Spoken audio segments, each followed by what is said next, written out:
Hello friends, I am doctor Pankaj. और आज इस वीडियो में हम लोग देख लेते हैं कि दिल्ली में अभी गवर्नमेंट हॉस्पिटल्स में लेटेस्ट जो जेआर की जो वैकेंसीज़ हैं वो कहाँ कहाँ पे अवेलेबल हैं। एक्चुअली कुछ दिन पहले मुझे एक मेडिकल स्टूडेंट का मेल आया था कि सर उन्हें दिल्ली के अंदर जेआर की वैकेंसी अभी नहीं मिल पा रही है। तो इस वीडियो में हम लोग देख लेते हैं कहाँ पे अवेलेबल है। देखिए, आपको मैं बार बार बोलता हूँ कि एक दिल्ली गवर्नमेंट की एक वेबसाइट है जो कि health and family welfare government of NCT of Delhi के नाम से है। इस वेबसाइट को आप खोल लीजिएगा।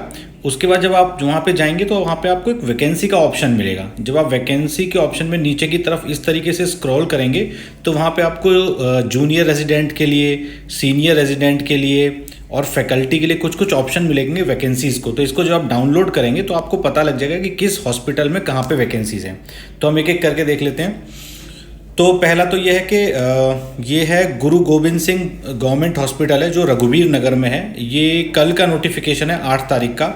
तो यहाँ पे लिखा गया कि ये जो वैकेंसी है जूनियर रेजिडेंट की, ये एडहॉक बेसिस पे है। देखिए, एक स्टूडेंट ने मुझसे पूछा था सर एडहॉक और कॉन्ट्रैक्ट क्या होता है। देखिए, जो एडहॉक बेसिस जो होता है ना, उसमें जनरली एक लिमिटेड टाइम के लिए, जो कि लगभग मोस्ट ऑफ द केसेस में 89 डेज के लिए होता है, उसे बोलते हैं एडहॉक या कॉन्ट्रैक्ट बेसिस पे। इसमें क्या होता है कि पहले जो आपकी ज्वाइनिंग होगी वो 89 डेज के लिए होगी। उसके बाद उसको अगर फिर से एग्ज़ाम होता है जेआरशिप का, तो उस एग्ज़ाम में आपको फिर से बैठना होगा, फिर से सेलेक्ट होना होगा। या अगर कोई कैंडिडेट नहीं आता है या कॉलेज के मेडिकल सुपरिटेंडेंट या फिर जो आपके एचओडी हैं वो आपके इस कॉन्ट्रैक्ट को आगे फॉरवर्ड भी कर देते हैं। मतलब मैंने तो काफ़ी लोगों को ऐसा देखा है कि जिन्होंने इस कॉन्ट्रैक्ट या एडहॉक वाली जॉब को ज्वाइन किया था और उन्होंने इस एडहॉक में रहते रहते ही एक्सटेंशन लेके 1 साल की जेआरशिप भी कंप्लीट कर ली। तो इसमें जो टोटल नंबर ऑफ सीट हैं, यहाँ पे 3 सीट हैं।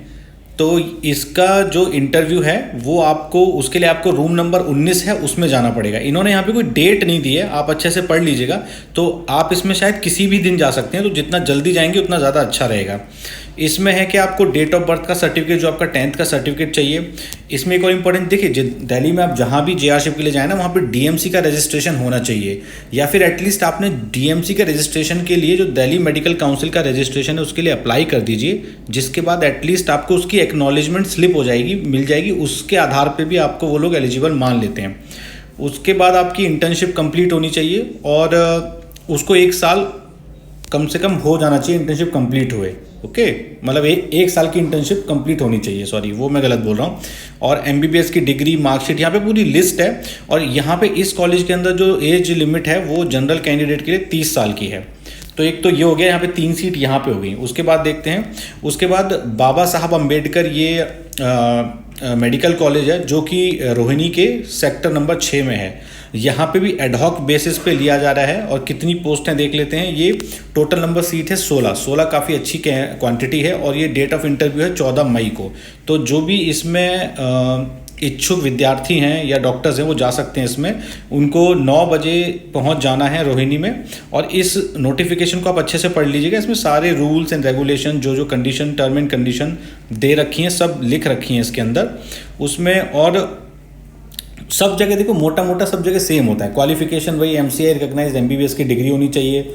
एज लिमिट यहाँ पे 30 साल दे रखी है जनरल कैंडिडेट के लिए। और एसटी एससी ओबीसी के लिए उसमें जो है ना हमेशा 35 साल होती है एससी एसटी के लिए, और ओबीसी के लिए जो होती है 33 ईयर्स। बट यहाँ पे एक इंपॉर्टेंट बात है कि ये एससी एसटी ओबीसी उन्हीं के लिए लागू, सॉरी ओबीसी वाला जो वही एलिजिबल होते हैं दिल्ली में जिनके पास दिल्ली का ओबीसी सर्टिफिकेट होता है। ऐसा नहीं कि आप यूपी का या बिहार का ओबीसी का सर्टिफिकेट लेके आ गए और आपको वहाँ पे उसका फ़ायदा मिल जाएगा। हाँ, एससी एसटी आपका पूरे भारत में कहीं का भी हो चलेगा। उसके बाद यहाँ पे वही सब रूल होते हैं कि भी आपकी 1 साल की इंटर्नशिप कंप्लीट होनी चाहिए। आपका जो आपके पास दिल्ली मेडिकल काउंसिल उसका रजिस्ट्रेशन होना चाहिए, या फिर उसकी एक्नॉलेजमेंट स्लिप होनी चाहिए। ठीक है, उसके बाद ये सारे के सारे यहाँ पे जो आपके जो डॉक्यूमेंट चाहिए होते हैं वो सब दे रखे होते हैं। जनरली आपका जो 10th का पासिंग सर्टिफिकेट होता है, एमबीबीएस की मार्कशीट होती है, डिग्री होती है, उसका अटेम्प्ट सर्टिफिकेट होता है, इंटर्नशिप कंप्लीशन सर्टिफिकेट होता है, और ये सब चीज़ें इसमें रहती हैं। तो इसको आप डिटेल में देख लीजिएगा। ये इसकी वेबसाइट के लिंक भी दे रखे हैं, वहाँ से आप फॉर्म को डाउनलोड कर लीजिएगा भर के। और जो भी फोटोग्राफ और डॉक्यूमेंट मांगे हैं उसके हिसाब से आपको जो उन्होंने डेट डिसाइड की है 14 तारीख को वहाँ पे पहुँच जाइएगा। उसके बाद देखते हैं और कहाँ खाली है। हाँ जी, एक और कॉलेज है जो कि हॉस्पिटल है, आचार्य आचार्य श्री भिक्षु गवर्नमेंट हॉस्पिटल है, ये मोती नगर में है। ये भी अच्छा हॉस्पिटल है जेआरशिप के लिए। इसमें भी एडहॉक पे खाली है सीट, और वो 2 हैं सीट, टोटल नंबर 2। और इसका जो है ये 13 तारीख मंगलवार के दिन इसका इंटरव्यू है, और 9:30 बजे आपको पहुंचना है। आपको ओरिजिनल सर्टिफिकेट और उनकी फ़ोटोकॉपी लेके जानी पड़ेगी। और यहाँ पे वेन्यू भी दिया है, कॉन्फ्रेंस रूम में है। वही क्वालिफिकेशन मोटी मोटी वही होती है कि आपकी इंटर्नशिप कंप्लीट होनी चाहिए, ठीक है, डीएमसी का रजिस्ट्रेशन होना चाहिए। यहाँ पे देखिए दिखा है एज लिमिट जो है 30 साल है जनरल कैंडिडेट के लिए, 35 साल है एसटी एससी के लिए, और 33 ईयर्स है ओबीसी के लिए। और मैं आपको बता दूं ये ओबीसी जो है ये दिल्ली का ओबीसी होना चाहिए, ना कि किसी और स्टेट का। हाँ, एससी एसटी का जो है वो 33 ईयर्स चल जाएगा। अब मुझे एक बच्चे ने पूछी थी, सर ये जो पोस्ट हैं ये रेगुलर हैं, परमानेंट है? देखिए ये जो जेआर की जो पोस्ट होती है परमानेंट नहीं होती हैं, या तो ये रेगुलर होती हैं। अगर रेगुलर होंगी तो 1 साल की होगी, या ये एडहॉक पे होती है। एडहॉक या कॉन्ट्रैक्ट पे जो होगी वो 89 डेज़ की होती है, उसके बाद उसको रिन्यू करना पड़ता है। और इनमें जो जनरली सैलरी होती है इसमें पे स्केल लिखा है, पे लेवल 10। तो आप बोलोगे सर यहाँ तो 56,000 कुछ लिखा है। तो देखिए ये इसमें बहुत सारे अलाउंसेस जोड़े जाते हैं, तो ये कुल मिला के सैलरी बैठती है वही 1,25,000 1,20,000 के आसपास पर मंथ आपको सैलरी मिल जाएगी। अब एक और देख लेते हैं। एक और कॉलेज है, हॉस्पिटल है, जो कि है doctor NC Joshi memorial hospital. ये करोल बाग के अंदर है, और यहाँ पे ये 2 तारीख का नोटिफिकेशन है। और यहाँ पे टोटल नंबर सीट है आपकी, यहाँ भी यहाँ 3 सीट हैं अनरिजर्व कैटेगरी की, 1 ओबीसी की सीट है, 1 एससी की और 1 एसटी की।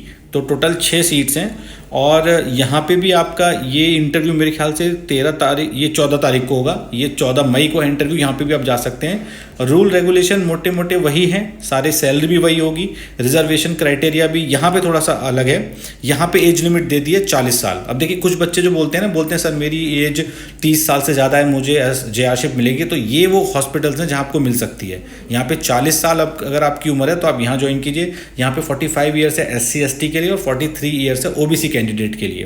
तो ऐसा नहीं है कि जिनकी उम्र 30 से 40 के बीच में है उन्हें जेआरशिप नहीं मिल सकती, मिल जाती है काफ़ी टाइम। कभी कभी होता है कि मनचाहा हॉस्पिटल नहीं मिलता पर जेआरशिप मिल जाती है।